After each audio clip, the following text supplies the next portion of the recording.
in the music I create. You're gonna hear about my experiences, my traumas, my burdens. Music opened the doors, but what people don't really know is that faith is what kept me going.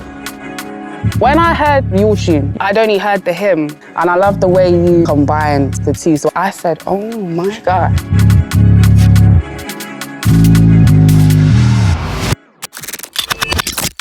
I don't want you to think off the back, it's a praise song. It's about God, because when I was trying to get closer to God, that's not what drew me in. As much as my music is Christian, I still be real. I tell them I was in the club. Don't condemn yourself. There is hope for everybody, so just be real.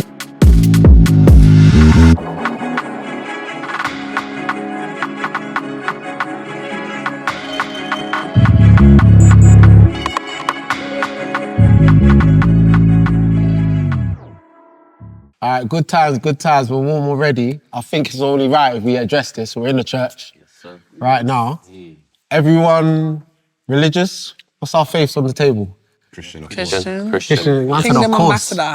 Man's a kingdom, not just Christianity. Yes. Okay, cool. Gov, you're nodding. No, because there's a lot of conversation about what it means to be religious. I would say I'm a man of faith. Got you. I don't know if I'm a religious in the sense that the average person would view religion. Yeah. I go to church on Sundays, have a strong relationship with Jesus. Come on, man. So you're safe in there. All right, let's just do the spectrums then. Yeah. Not just religion, actual faith and relationship then. Everyone got a relationship with something? 100%. Yeah. Okay, dope. All right, cool. Introductions. Esther, start with you. So, yes, my name is Esther Durin. Hey, Esther. The King's Queen. I'm the King's Queen. Come on. Love that. The Queen of Persia, you know? Hey. Yes. And yeah, I've been a Christian my whole life, but I want to say like the relationship started maybe like 3 years ago. I was religious my whole life. I feel like coming from like a Nigerian traditional background, a lot of culture is mixed into it and it becomes very religious and like it's ticking boxes. Like I need to be here and I need to do this and rules. It felt like rules and regulations my whole life. But I went through a lot of like dark times in my life and I realized something weren't clicking. Like it just weren't clicking and I was like, I need to build that relationship. Started getting to my word more.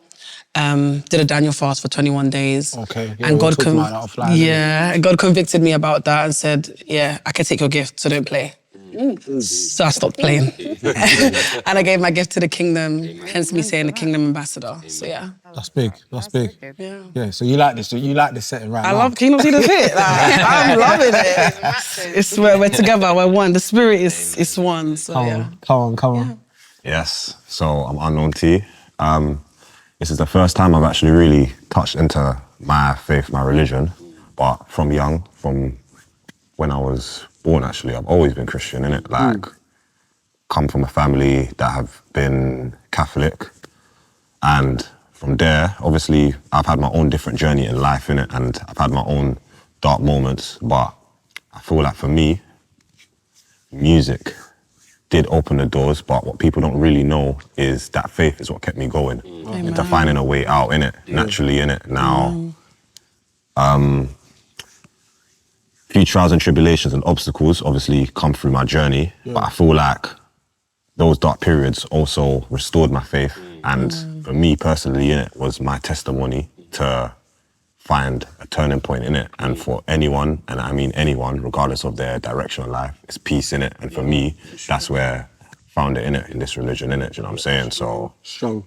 yeah, man, just keep it a buck, really, innit? Yeah.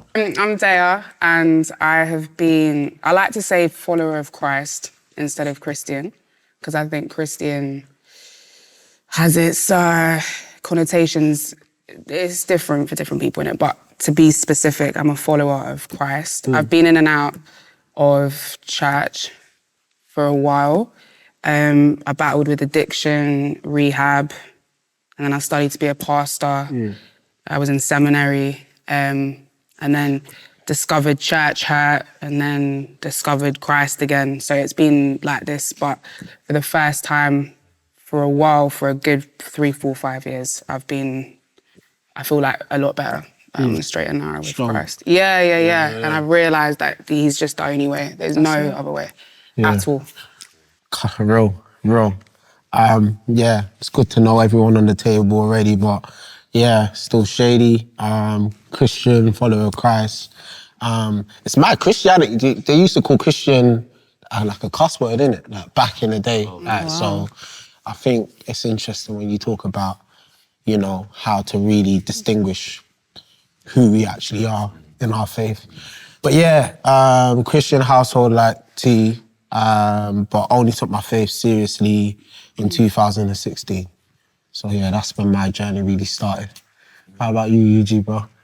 Eugy, yeah, man. I was born into a Christian household. My mum and dad are pastors. To be honest with you, a lot of my family are pastors. So I've always known better, if you want to put it that way. But I was someone that was very boisterous, and I've always wanted to see things for myself. Like, I don't like someone telling me, oh, this is what's there. It's like, I want to see it myself. So I would say I have tried every angle in this life. And in the end of it all, I never found, as T was talking about, it's the peace. I never found that peace that I've been searching for. We've partied, we've chased gal, we've smoked, we've done the roting a little bit, and we've done everything that I thought to myself would make me feel fulfilled, and I never, ever felt that fulfillment. And I said to myself, I know my parents ain't mad, so what is it that they're seeing that I'm not seeing? So I said to for the first time in my life, it was about 2 years, just under 2 years ago, I said, I'm gonna seek the Lord for myself, not anybody forcing me, don't put no pressure on me, let me just see what's there. And I just never turned back. Literally, I feel more and more at peace every day. And I'm like, it's amazing because no matter what I'm going through, I can always lean on Jesus. Do you understand? And for me, this is the best I've ever felt in my life. So I just want everybody else to feel that as well. You get me? That's dope. Governor, introduce yourself quickly. Just to say, firstly, I went uni with Eugy and I can vouch. He was really outside, like really, really outside. You weren't Christian back then, no? He was really outside. Scattering things. He's got receipts here, bro. Guvna B. I grew up in a Christian household. Never really knew Jesus for myself.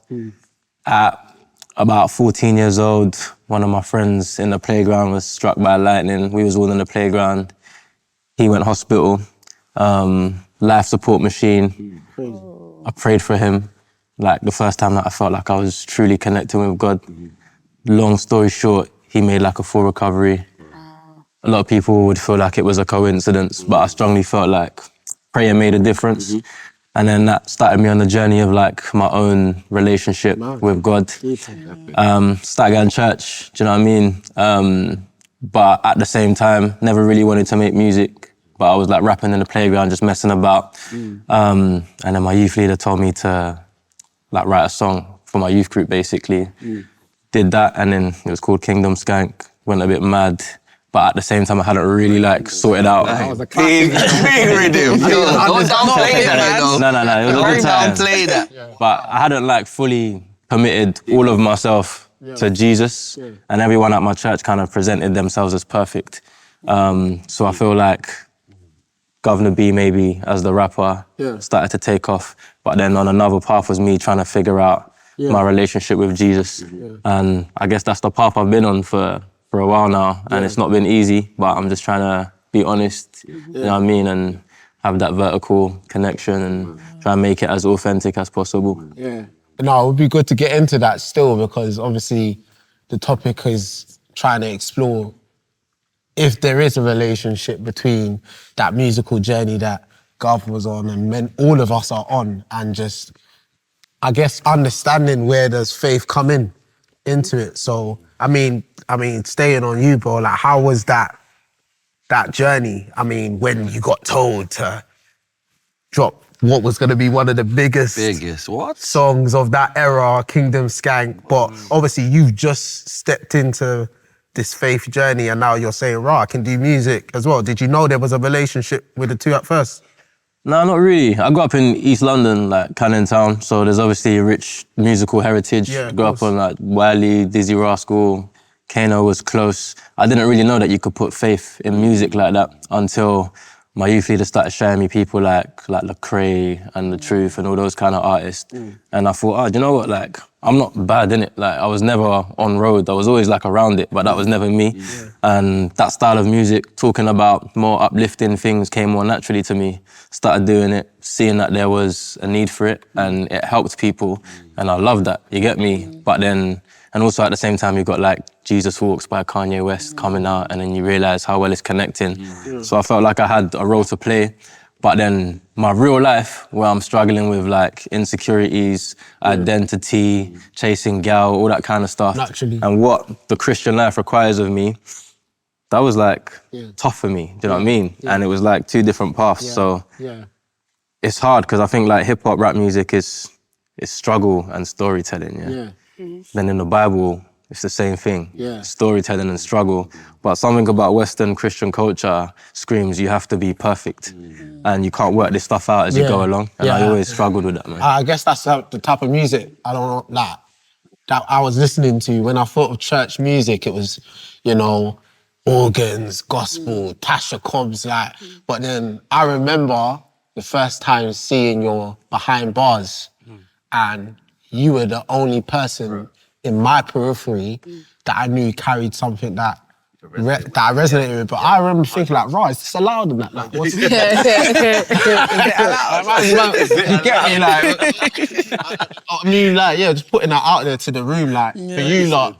No, facts. So was it allowed? Like, I don't know, like, the divide that I was talking about, like, you think there's a balance? No, I said he found it. He was one of the first people that I saw for me, I was like, rah, like I can relate with this. Like this is not somebody who's been forced or like, yo, make it sound like this, make it sound so great so that people don't judge you. Like he was really real with what he was doing. And I knew him at uni. Yeah. So he was somebody that really inspired me in university. Yeah, he really inspired me. Yeah, for real. You know what's interesting though? I think it's just the in the public space, we don't think it should be a thing. But when I'm having conversations with people behind the scenes, like rappers, like Gets and all these people, bare people grew up in church. So it's not strange, it's not unique. You get me? So where does that perception come from then? Like to the people that think it's not allowed, like is Christianity cultural when it comes to rap music?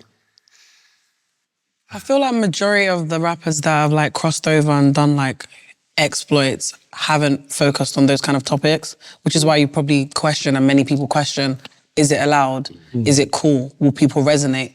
Will the masses resonate? I feel like obviously now a lot more people are bold about their faith. So more people are listening to it, more people are clocked in. But back then, it was only like yourself and maybe a handful of other people who were really doing it.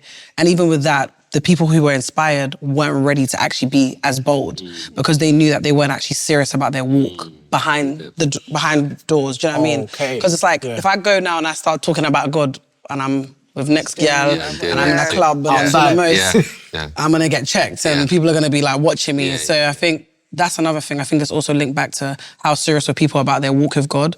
So then that's why they were like, maybe not. Maybe let me not be bold and loud about this God thing so that no one can check me if I fall off. But at the same time, I remember like listening to like Kanye West, like Jesus Walks, and there were rhythms where I think I heard people of faith, but still navigating like real life. I don't know. What would you lot say? For me, anyway, I feel like I make music through the experiences. Or partially what I go through, or the environment around me go through, innit? And I feel like where people expect us to be gospel and preach with the way, obviously, our way of life, but we need to understand there's a lot of trauma behind our way of life, innit? And all we can do is represent that reality, but the only way we can get out is through that hope, through that faith. And this is what people don't see behind the lyrics, if that makes sense.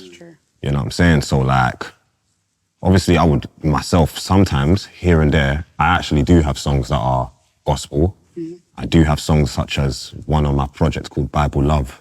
Some fans tap into, but some fans may not have tapped into because all they resonate with is the traumas and the similar pains that I've been through that they're probably going through in their own way in London. And that's what I feel like a lot of the people nowadays forget to see, innit? We're not perfect people.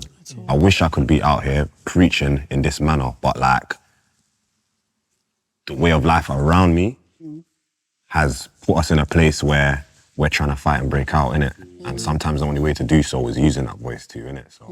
What do you think of that your fans think when they hear tracks that are more gospel influenced and they've known you through Baby Benja back and then I didn't know that you had that. It's real, innit? It's real. You know what, yeah? Like, I'll give you a bit of background, innit? Like, I was actually once upon a time a uni student, as well as also balancing like going back home, Hackney. That was my area, innit? So I believe music is a mind frame, innit? Now, at that time when I was going back and forth, as you said, gal, parties, enjoyment, a lot of that was my trajectory and lifestyle, innit? So that was reflected in the music. But as well as that though, was the balance of the reality I was going through as well, in the areas that I was in and the people that I was growing up with, innit? So, I don't know, I feel like people do want to hear the good side as well, but what I can't ignore is that this type of music is what sells, but I personally feel like it's what people are resonating and connecting to because this is what they're going through, you know? We see it in American culture, do you know what I'm saying? Like, people are giving accolades to Kendrick's performance and his rap because they can feel that black hardship, that trauma that we've all gone through in our different ways, but feel that in the resonation of the music, you feel, man? So, yeah, man. Obviously, at the same time as well, the person behind the music is a representation of that way out, that glory, that faith, and that also restores faith in a lot of people. Yeah. You know what I'm saying? So it's not just the music. It all, there's a package behind it, is what I'm trying to say. Yeah. I think it's important. Let's define rap then, like as an actual genre, man. What is included when we think of it? Because obviously, T's just mentioned like everyone's actually mentioned that we're talking about sex, money, drugs. Like that's one theme that we've all seen when we thought about rap. But I think it's also safe to say that you do hear messages about hope and like and justice, and I think that is also involved. I don't know if you guys would agree. And how in our periphery, in where we've been raised, how we've been growing up, like how do we distinguish between those two things, or do we call them all one? What is rap? How would you describe it? I think hip hop started off as a response to social issues and economic issues and life issues. Like Queen Latifah, UNITY, that's a response to how women had been treated. MC Light did a track called Paper Thin, and in her lyrics she's talking about how she realises how important it is. The person that you're with, your life partner is important. It's good, yeah. And facts. one of her last lyrics in the track is something about she ain't gonna kiss any man until like the 6th, 7th, 8th date that they have. So that kind of stuff, you ain't hearing that now. People were doing all sorts in 1 hour of meetings. Do you know what I mean? So, do you know what I mean? So we're throwing it back, like that's what, I'm looking at 90s. Yeah. So even from then, there was a bit From of there, like, there okay. was, where it wasn't necessarily pinpointed and fixated on God, but it was, I guess, what you call conscious rap, where they were talking about being better people or recognising certain things in society that weren't really aligned with a good ethic or moral code. You know what I mean? Yeah. When I heard that your tune, your version, and that beat come in, I was going mental because I'd only heard the hymn. When I heard, I said, oh my gosh. Still to this day, that's just my thing. And I love the way you combined the two. So I think the combination is a strong thing. Yeah, real. Yeah, those combinations been happening. It's been, yeah. Or was that rare for you, like when you brought those two worlds together, rap and a proper church map? Yeah, how did that? No, I don't think it was rare, but I guess I saw how well worship music on a Sunday connected with people and how it made people feel. But I didn't grow up listening to music like that. So in my mind, I was like, how do I communicate that? You know, I listen to Kurt Franklin, but then I also listen to Kano. How do I merge those two worlds together? Good. And I guess sampling is like a massive thing in rap culture anyway. So I just started playing about with it. But I actually think, to your question, the commercialization of rap music is what has transitioned it to the world of success and status and money and all that kind of stuff. But at its core, it's, like you said, a societal response to struggle and issues and a way for people to feel represented. But that happens with anything. Once it gets commercialized, it loses that connection to its roots. And that's why the music that we make is so important, because it keeps that authenticity there. It's good still. It's good. I don't know, I just keep thinking of 50 Cent, Many Men, like, bro, like... Big tune, though. Bro, when I was younger, it's rare, because for me coming up, I don't know, American music hit me first. Same, yeah. You know what I mean? It was more later than I started hearing, Skep, Gets, all of these, but 50 Cent, I don't know how I got that album in front of me, and I'm hearing him talk about, you know, many men wish death upon me, and it's like, he's saying a prayer, but at the same time, I'm like, bro, my man got shot 9 times, though. 9 times. So when I think about it, it actually was in my periphery, like, people that have faith, and then I'm hearing the rap video, I'm seeing the rap videos in churches, like Kendrick, Don't Kill My Vibe, that's in a mad church. Like, it's always been there, but I think the commercial side of it is like, it still feels very different to like the music my mum was playing. Yeah. You get me? But it was there, like, and you hear about it, black gospel music, that was a part of, this is a subgenre when you think about jazz, blues, souls, like, that was all coming from the church, bro. Yeah. So it's been there, but it's weird how the commercial side, which currently is proclaiming something so counter church, right? It makes it seem like, it's actually so different, but maybe it's actually been unified from the start. That song's a great example, because this is why I don't really judge other artists when they bring faith into their music, regardless of what they might stand for, because everyone's on a journey. And as much as I think we have a responsibility to, you know, be honest and put out a message that seems like coherent, Many Men's a great example, because 50 Cent, he's battling in that song. Facts. He's saying lyrics like, in the Bible it says, what goes around comes around. But the man's also been struck. Put my man down. It's what you were saying, it's the trauma with you actually want to better your life. And I think it's fine to document that in real time. Do you know what I mean? You don't have to be perfect before you talk about Jesus in your music. You know? But do you know what's difficult, About a month ago, the radio was on, me and my husband were in the kitchen, and this tune come on. So I started twerking on my husband because it was that kind of tune. I wasn't ready for that. But sorry. You prepared me. But here's the thing. Come on, man, this is real life. Real life. Really. But when the song finished, the radio person had said, and this was so-and-so on so-and-so radio, and it was a Christian radio station. Okay, hard. And we were like, oh, sorry, Jesus. Because Should have been we were doing the most, right? But like, we didn't, because of the beat, I think it was the beat more than anything. Okay. I wouldn't have even known, I could have given my husband a second baby in that moment. Jesus. I wouldn't have known that it was a Christian tune. Hallelujah. Do you know what I mean? So it was one of those things where a month later I heard the tune again on the radio, and I ran to the radio to listen to the lyrics. And the lyrics, granted, were about God. It was about praising God and walking up in the place and no weapon can prosper. Yeah. But you wouldn't know because of the beat. So it's difficult because that beat's either going to take you to a club or give you a second or first child. Yeah. Do you know what I mean? So is it real life? It's difficult. So what made you wrestle with that? Is it your lifestyle or that music itself? Because I hear someone's trying to do something for God, clearly. But then is there a fine line? Because that beat isn't making me feel the presence of God. It's making me want to do something I shouldn't be doing. I was going to say something about that because I feel like a lot of my music doesn't sound like traditional gospel music at all. Yours is, I feel presence.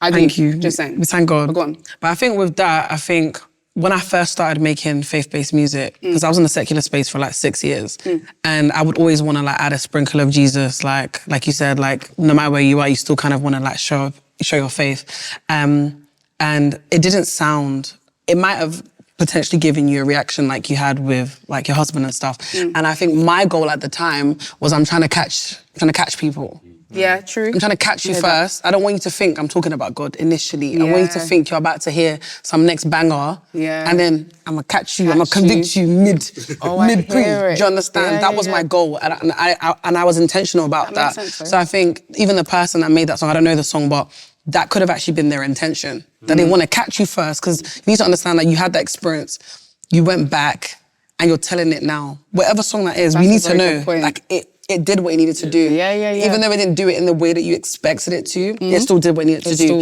And for me, like, that's my like approach when I make music. I'm like, I don't want you to think off the back, it's a praise song. I don't want you to think off the back, it's about God, because when I was trying to get closer to God, that's not what drew me in. I wasn't going back to listen to Kurt Franklin's albums. That's true. I wasn't going back to listen to Fred Hammond's albums. Now I am, but at that time I wasn't. So I needed people like myself to do something like that. Yeah. One of the first rappers I listened to when I was coming into my relationship with Christ was One Day, obviously now known as Anike. And her songs were just jumping. I was like, who's this? Like, this is lit. I ain't never heard no girl on a rap song that ain't naked, that ain't talking about rubbish, and it's lit. Like, the replay value was crazy, still crazy. Shout out to Anike, she's amazing. But yeah, that's rare. And again, she drew me in, not with necessarily Bible verses or hymn vibes or anything that reminded me of the church. She was just herself. And I think, go back to what T was saying about, it's just an expression. Like, your music is an expression of your experience and what you're going through.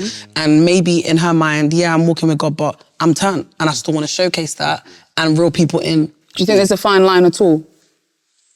I don't think, personally, I don't think there is. I think you know where you're coming from, you know what you're trying to do. I don't think there is. I think you're expressing yourself, and whatever that comes out is, like, music is art at the end of the day. When you go into the studio, I'm sure we all just kind of just go in. Sometimes you might have a plan, sometimes you might just go in and just create. I don't know about that, you know. I think music is art, but I don't know if, in my experience, a lot of Christian artists that I talk to actually view it as art. I think they have this perception of what it means to be a Christian artist, and that every 8 bar has to have Jesus in it. And like, when I was growing up, there was this big separation. So either you're a Christian artist, and we watched these DVDs, they were called like The Truth Behind Hip Hop, and you had to take all your Jay-Z CDs and then go and burn them and all that kind of stuff. Or you're a secular artist, a mainstream artist, and the two don't mix. Whereas I actually think we are who we are in Jesus. Go into the studio and forget about the boxes and just create what naturally comes out. That's it. And off the back of that, I got a question for you, because you've had like a drastic change. You was in the clubs, shocky. You know what I mean? These references. I know. Because I'm really a fan of you guys. But now you've gone the other way. Completely opposite. So do you see it as you have to be in this box over here, or you can be in this box over here, and there's no linking up the two? For me, I'm still learning. That's how I see it. I don't think there's a set, I can't tell you what you're doing is right or what is wrong, because I'm not Jesus, I'm not God. That's the bottom line of all of it. So the first thing I had to remove out of everything was judging. I was not perfect. So it's just for me, where I am in my walk with Christ, it's like, I feel like I'm at the stage where what I want to do is just tell people about Jesus. Do you understand? So that's where I am in my walk. But I will never listen to someone else and be like, you shouldn't be saying that. You shouldn't be doing that, because I can't talk about your walk. It's only about me. So where I am in my walk right now, I'm heavy in church, prayer meeting, I'm even leading. Intercession and all. And I've never done that before. Pastor so, Eugy. hey, it's the Lord, you know what I mean? So for where I am, that's what, I'm only making music reflecting where I am in my walk. Who knows? I can't speak on where I'm going to be in 5 years, where the Lord's going to take me. But for me, where I am right now, I can only just be real to where, like, what I'm going through and how I'm living. So that's why it's gone from like that side to that side. But never will I don't judge. I still have love for everybody. I still see some of my guys that I just don't go club with them. I don't do none of that. But I still go be in the pits with them. Because if I remove myself, who's going to be the person that's going to bring the gospel to them? You understand? So I don't judge. I don't think I'm better than anybody. I just pray for everyone and hope that everybody's heart posture is the way it's supposed to be. Other than that, I just pray for you and love you still, you know what I mean? My parents are very influential in my life. So I love my mum and dad 2 bits. I'm somebody that was blessed to have my dad really in my life. Like my dad is the reason I probably didn't go off the rails the way I should have, because he didn't care about whether I liked him or not. He just knew he had a job to do. And so that's all he cared about, was making sure I made it out of the other end. So my dad since I've known this man, since I was born, all he's ever spoken about is God, is Jesus, is God, is Jesus. And he's probably the best human I know in terms of his morals, his principles. He's a stand-up guy. He's sacrificed so much for me and my family.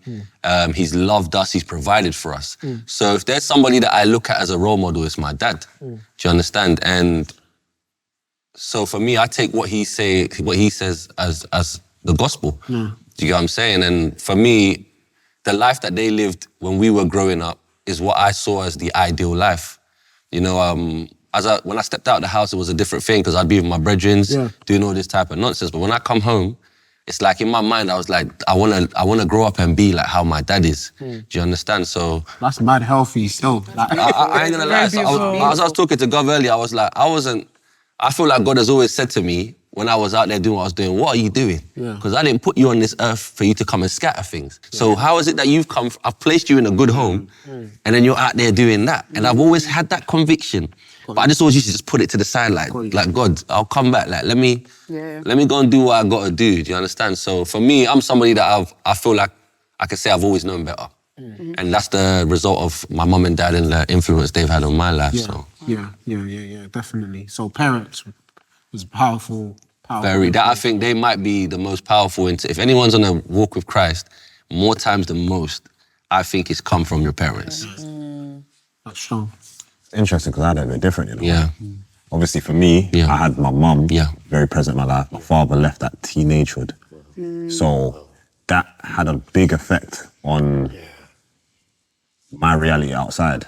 Now, I'm a believer that both parents in a family home will create stability. As you said, your father had a purpose, mother has a purpose. That confusion,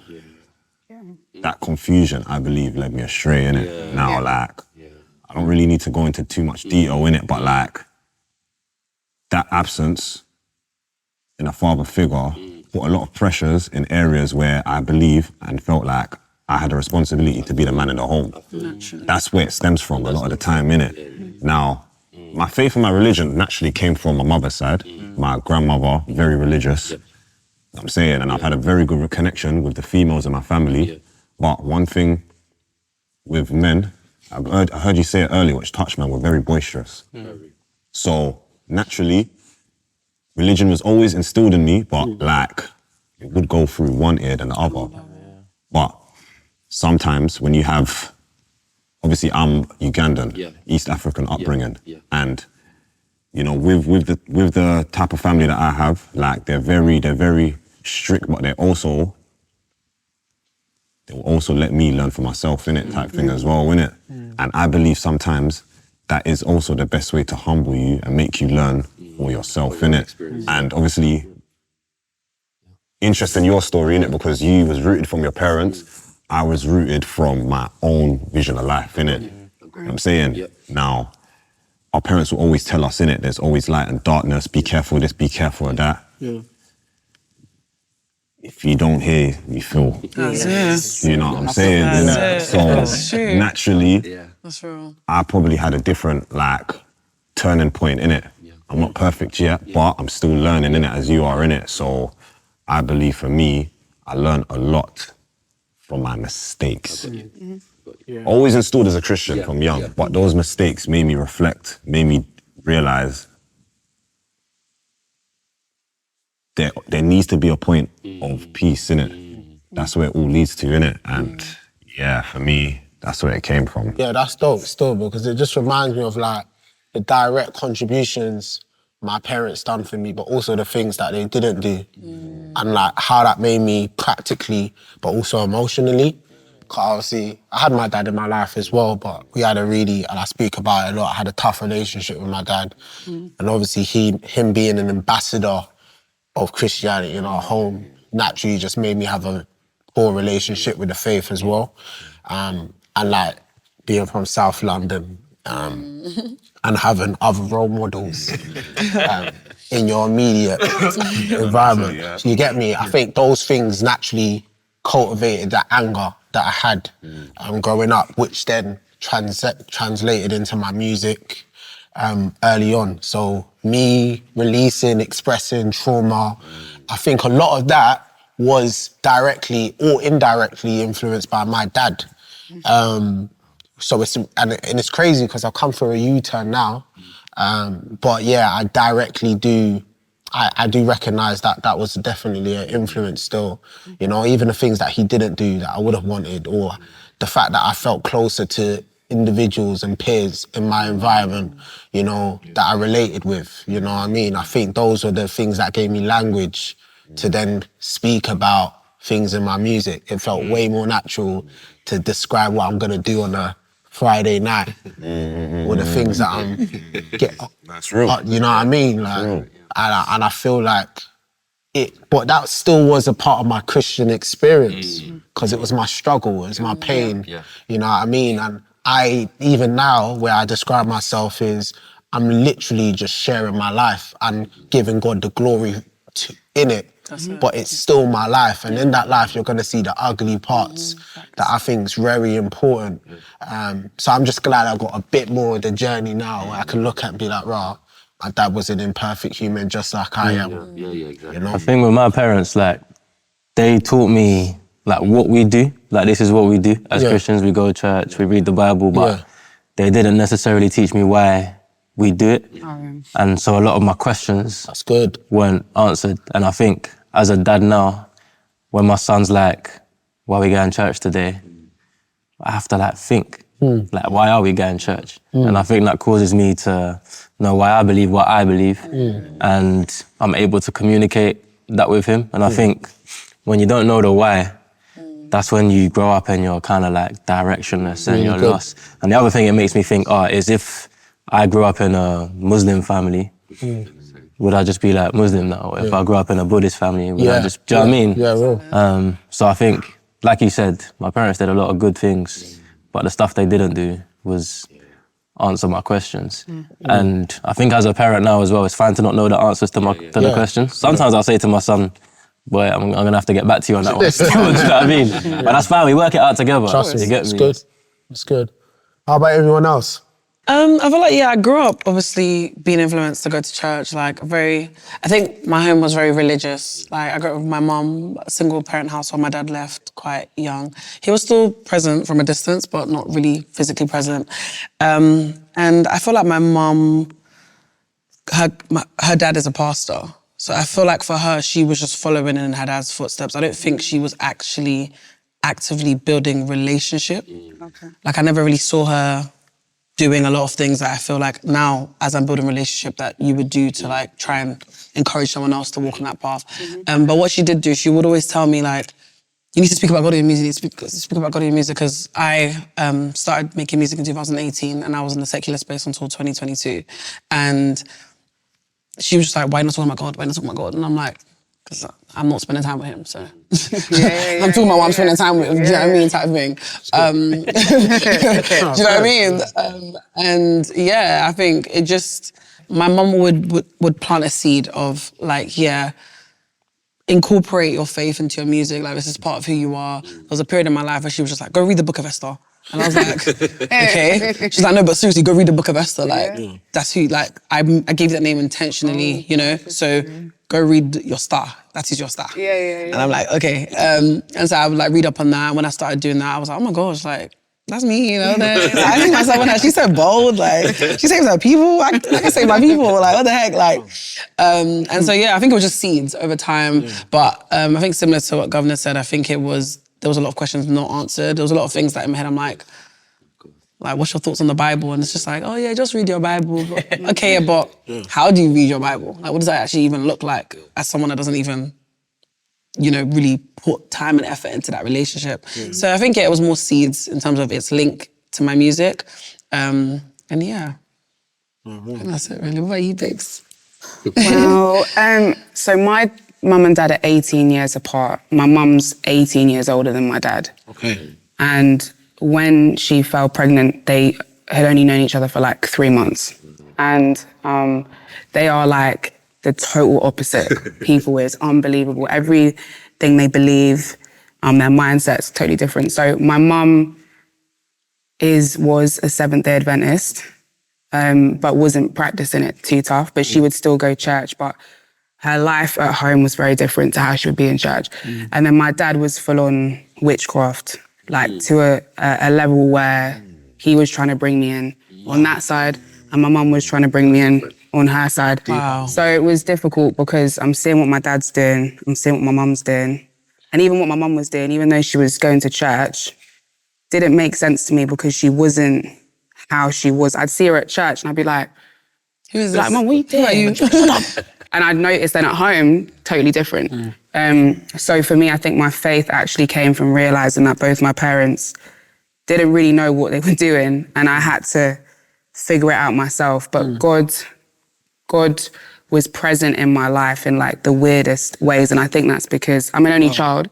So I was alone a lot of the time and I'd always prayed that I would have a good father figure, or at least I'd feel loved. And through that prayer, I just kind of figured out Christ for myself as time went on. Wow. And how do you feel that all came and influenced your music? I'm such a weird person. Like I'm very split in general because again, growing up with two parents that believe two different things. Like even music, my mum couldn't stand the music my dad played. My dad couldn't stand the music my mum played. My mum was cool with me getting tattoos. My dad wasn't. My dad said I can get as many piercings as I wanted. My mum, do you know what I mean? It's mad. So I feel like my music has always been just transparent, which is both sides of the coin, which is why I started off as a Christian rapper with a totally different name. I was called No Name Disciple back then. That's when I met you guys, when I was No Name Disciple. And then because my life started to shift, I changed my name because I wasn't really being accepted by the gospel side as much because I was now talking about other stuff as opposed to just Christ. So I've always been kind of, when I say both-sided, I'm still very fixated in Christ, but I'm very real and talking about my experiences with whatever it may be. Is that like duality, I suppose? So upon reflection now, like looking back and just that journey, do you still feel there is a split, or do you feel like it's just more of an external acceptance? And I think it's an external acceptance. Like I'm not split with my decision on Christ. Yeah, that's just 100%. Yeah. But in how I maybe communicate it, it's different. I'll communicate it from a different angle maybe to how I would have when I was quote unquote a gospel rapper. I feel like there definitely is a pressure and expectation for us to talk about topics like money, sex, and obviously bettering the people, innit? Like, obviously that's what the wider public would expect people in our positions to do, innit? But I feel like the duality is like we're battling our alter ego. Being in this position, I feel like we know what's right, but we know what sells. We're stuck in a position where like, we know it's wrong, but man still got to do to provide. Sounds weird because it's like, wait, it's mixed reasons, but like, yeah, that pressure's a battle that obviously us artists do battle with, innit? I can only be honest with you all, innit? But like, it's definitely something that I feel like the only way people can feel it is seeing behind the music. I think the only difficulty with that is like, you know, there's a verse that says, what does it benefit a man to gain the world and lose their soul? And I think, especially coming from the secular space as well, like, when I first came into the scene, like, I was already torn with Burna Boy. I already had a track with Heady One. So in my head, I'm like, I'm doing what everyone's saying that sells. But going back to what you said earlier on and what you said about peace, like the peace that surpasses all understanding was not present at all. And when I decided that I was gonna be intentional about building that relationship, I had to ask myself, if I'm being sent out into the world to be a light, how can I be a light if I'm mixing that with darkness? You know? And I think when you're touching on those topics, it's not a bad, like, let me be real, like, you're influencing something, innit? At the end of the day, it's like, you know, they say influencers. As artists, we are indirectly influencers. We're influencing a lifestyle, we're influencing a way of life, of thinking. And I think when we do touch on those topics that sell, going back to the verse, it's like, do we want to lose our souls to gain worldly treasures? Which, by the way, you can still gain in abundance if you don't. But are you willing to take that risk for God? And I feel like with me, when I made that transition, it was hard. Like when I did the fast I mentioned earlier, I was battling. I remember talking to one of my boys and I was like, bro, like, I've already made like noise in the space. Like, what the heck am I doing? Like, there's bags that are there. Like, I literally had just gone on tour. I think I opened up for Ira. I was on tour. I was in Rome. I was like, what am I doing? But there's opportunities and doors that opened that I was begging God to open for years that it only unlocked when I was obedient. And I really sacrificed those riches of the world. And also I had to ask God to change the desires of my heart. Like, I want my desires to align with your will for my life. And I think when you're really intentional about doing that, you won't want to do the things that you think is what is actually opening doors. Because the reality is it's God that's opening the doors. So are you okay with touching on those topics now? Like, no, like I feel like if there's experiences like let me give an example, like heartbreak or something. Like that's something as a woman I've experienced. I touched on that in a faith-based song that I made, but that wasn't the focus of the song. I just touched on it within the storyline of where I was getting to, which was God is the one that heals, God is the one that restores. I think it's interesting that I'm opening it up, like how are we defining this mix? Because there's obviously people that hear individuals like us navigate this topic and they need to understand, oh, can I talk about this or can I not talk about this? So, I mean, how would you guys distinguish with it? Do you feel okay with talking about money, sex, drugs? Let me just talk about me. I talk about everything. Like, you know what I mean? And I think that is the most authentic and most genuine way to connect with the consumer, if that is the reality that you navigate with, whether from your personal experience or just your viewpoint, your perspective. You know what I mean? I feel like I've been in a caged and boxed for many years early when I first discovered the faith, because I was met with a religious system that said, I can't touch on certain topics. You're gonna automatically know I'm Christian when you hear how I live my life and you see what I do. But in the music I create, you're not gonna just hear my Christianity, you're gonna hear my life. And my life isn't just church. It's not. You get me? You're gonna hear about my experiences, my traumas, my burdens. And I think fear has kind of caged a generation of creatives that want to feel allowed to touch on topics. Yeah, for me, I don't think there's no difference. I think sharing your life experiences is so important. And like, I think you even said it earlier, Esther, when you were saying that there wasn't an artist like you that has your experience, like they want to know your story. So I feel like that fear sometimes that I know I felt, because I felt that when I first got saved and I started navigating, what can I say, what can I not say? Like, I think that put me in a box, and I think I've only just finally found peace in just knowing I can just be real. You know what I mean? That stuff's not real though, man. Like, and anyone can disagree, but this notion that like money, sex, drugs is what sells, I don't think it's true. I think what has always sold is authenticity. 1000%. I think when you listen to like 50 Cent talking about what he talks about, whether it's money, it's because you believe him.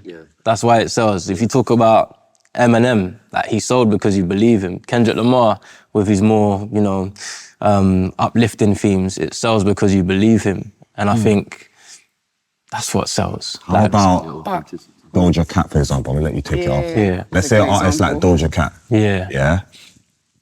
Doja Cat once upon a time was over-sexualizing herself, but then there was a point where she just started shaving her hair off, not giving a toss about people's opinions, and I feel like deep down, that wasn't authentically her. She was switch to her before? the one before. Okay. The over-sexualization. Over-sexualized version of her. Yeah. I feel like at the time where she's in label situations, people obviously telling her this is what's selling, this is where you got to portray, what's going to make you money, but deep down in her heart, was that really what she wanted? Now, I feel like back then, music was much soulful. That's why it was selling. Now, it's a complete different algorithmic ball game where it's like strategy and whatever turns the consumer's eye is what sells the most. And it's not necessarily what is authentic. Yeah. That's But I will a say that valid the- perspective as well. The stuff that sells, might go like way up here, but for a short space of time. That's very Whereas true. there's Very, very, artists very that- true. But they'll stay here for like 10 years. Like, Years, you know what I'm saying? longevity. Real music will always last. And they'll peak as well, and they'll stay there. If a woman has less clothes on, it's gonna get more views. That's facts. That's I true. think, personally. That and is true. With the topics of like drugs, sex, I talk about it all, but I get a kick out of saying I was celibate. Like, people might not like it, but I get a kick out of that because I'm like, I'm proud that I was able, because it's not easy, you know what I'm saying? So it's, and even with drugs, I'll talk about drugs, but I won't glamorize it. I'll be talking about an overdose, or I'll be talking about how I'd spent all my money on drugs and didn't have enough to pay rent. And if it's finance, most of my songs I'm telling you I'm broke, because I'm broke. That's the reality, and I don't have shame in that. That's the reality of do you know what I'm saying? So I'll talk about all I topics. don't but from a- dispute that, and I think you're right. Less clothes almost always results in more 100%. success. More, yeah. But then who would you say is the biggest female rapper in this country? In this country. Because I would say it's Little Sims. It is, but And- it's been a long, Very she's had long to time. do all, you know, it's been a long, Very, long very journey long for her. time. Whereas I'm sure had she taken her clothes off year one, it might be a different. And But we she wouldn't define be that able to- success as well. Stims in terms of her legacy, absolutely. But in terms of her numbers, there's arguably as artists that, you know what I mean, are streaming more because of what. Yeah, harder path, but takes a lot longer. Yeah. So just on that topic of like, what is hip hop today? Like, what does hip hop look like today? Like, I feel like today, I feel like people are becoming more aware, more awake. I don't think you can fool people with what would have fooled people back then. That's just my opinion. Which is why I feel like the likes of ourselves, people are listening more and more to us, because I think people want positivity now. I think we've all gone through the rough. We've gone through the stage where we all had our dark moments, and we've been through what we've been through. But I think the world generally wants positive now, which is why I would say Christian rap is even more on a rise now than what it's ever been. Because for me, I never, ever saw myself making Christian music. My aunties, my mum and dad, everyone used to tell me, yo, Kofi, how do you make, sing about God, sing about God. I look at my auntie like, auntie, there's no bread in that. Do you understand? But I'll tell you what the Lord has done for me in the last year and a half. If somebody had told me that this was possible, I would have told you it was lying to me. Do you understand? So I feel like everybody in the world is tired, is drained. Do you understand? Everyone's tired and drained. I genuinely get that feeling from anybody. And I feel like now the world wants goodness. Everyone wants positivity. It's like we've been stuck in this cycle of negativity and darkness for a long time. So I feel like right now, which is why, and I'm not dissing, I respect both Drake and Kendrick. Oh, God. careful now. And this is, I respect them both. Yeah, I hear you. The same amount. I don't listen to either of them that much, but I respect both of them. But I feel like you see what the world is kind of navigating towards, if we're being fair. It's more towards Kendrick at this point. Yeah. And I feel like it's because his posture's a little bit more on the positive. It's more not... I mean, it's a vicious cycle though, Eugy, man, because I hear you, but I feel like there's a generation of young people that they still need that same old ride out, smoke weed, enjoy life music. And I think it's always gonna be it. I think I'm at an age now where, bro, what are you saying? Like, that's what I always say. Can I actually back Broski here, yeah? Because I'm not gonna lie, I think what it is that's connecting the people is culture. Now, what I've noticed, I only noticed it until I looked at the Super Bowl. And I preyed how serious the black community in America really, really appreciated like what Kendrick done. Because Bro, we want better for ourselves now. That's what it, I just feel like, but when we say we, like, I think it's I'm not dismissing that. I'm just acknowledging that I have the luxury to be around, you know, generation, all types of young people, and it's like you know, there's a rise of when you think of like, you know, Leo stayed true, and there's young people now that are killing it, and it's beautiful for the scene, but it still is that same old bravado, and I think it is cleaning up a bit. Don't get me wrong. I don't think it's the same, I'll be real, bro. It's not the same. You know why? Because you see, like, 3, 4, 5 years ago, you would see it reflected across the board, like in the charts, on TikTok, on the socials. Now you still get, you know, those viral moments, but I don't think that the kind of negative, like the drill and that kind of stuff is taken over in the same way. I feel like, even with you, bro, like last year, one of my favorite songs was Hocus Pocus with Lil Kana, because they were saying stuff, do you know what I mean? I think across the board, people that are standing the test of time right now, are people that are saying things, bro. And then the other side now is not... Yeah, they got a message. I think the other side is the viral stuff. You're saying it's just me, yeah? I'm not... I'm on your side. I'm on your side, though. I agree with you. You say good things. You say a lot of good things. Even whatever you're sticking up for, you say good things. I hear it. Naturally, people's disposition... Like, I was talking to one of the crew about, I watch serial killer stuff, because I'm just intrigued. Context, give them context. Sorry, okay, so what I'm saying is... You mentioned on Netflix. Oh, yeah. So I love a serial killer. Like, I'm a bit borderline obsessed with, only because it's like, just the madness of it all. How do you get to this point? Get there, Right, yeah. So I've watched all of it. I've rinsed it all.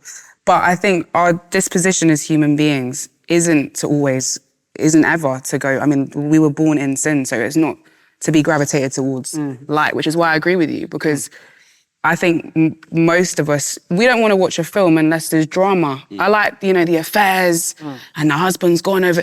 I don't rate it, because if my husband did that to me, someone's getting, you know what I'm saying? But that's what... There's something that still draws There's that thing. interest, So I agree with you in the sense that even though I think the positive side is accepted slightly more, I still think...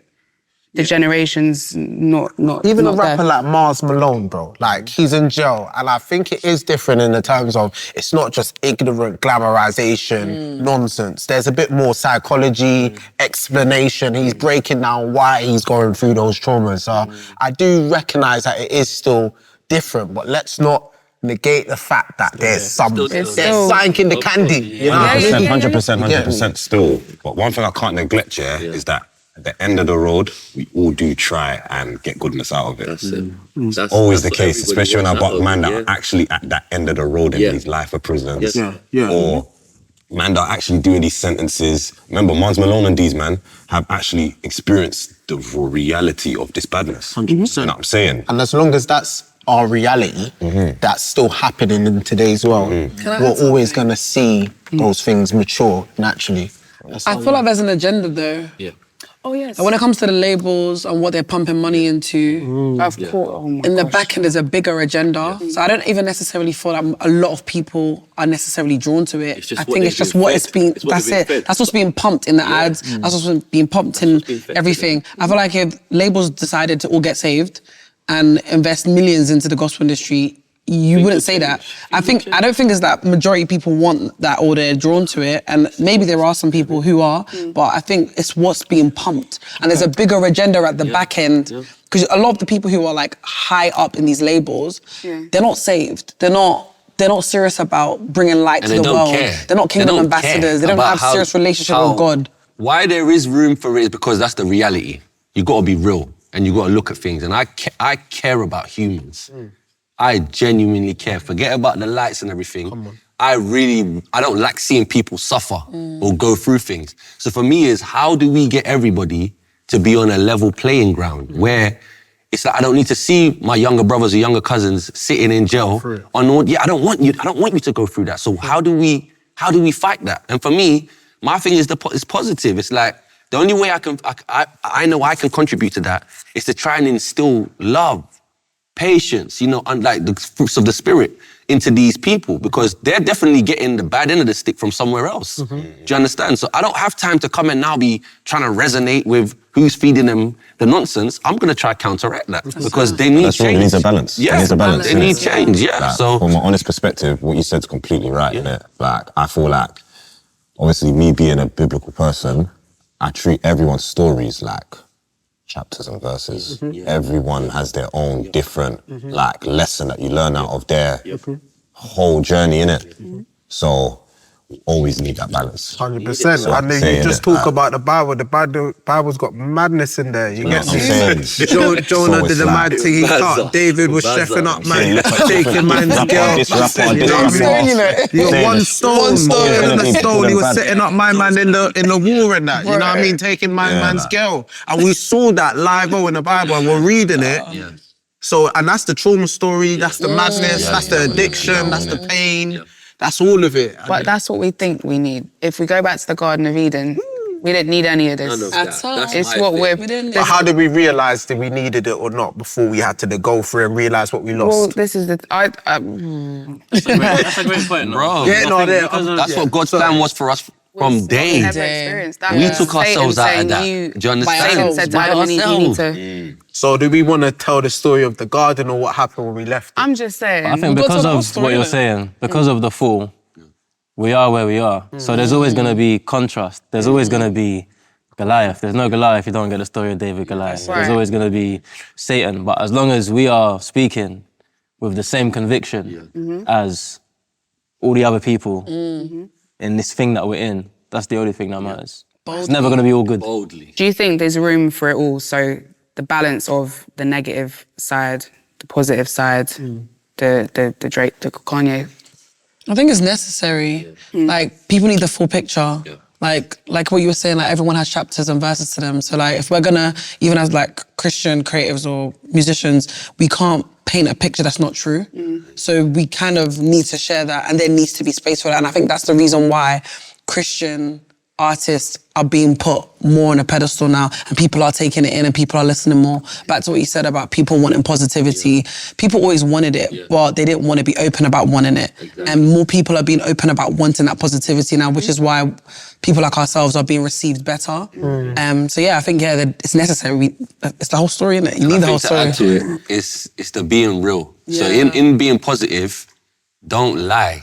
Like, don't try and paint yourself like a Disney. perfect person. Disney. That's the one thing I try to do. As much as my music is Christian, I still be real. I tell them I was in the club. I was standing on the table with Eugy hanging out my mouth. You saw. I was there. So it's like, let people know that don't condemn yourself. That's how I see it. Yeah. There is hope.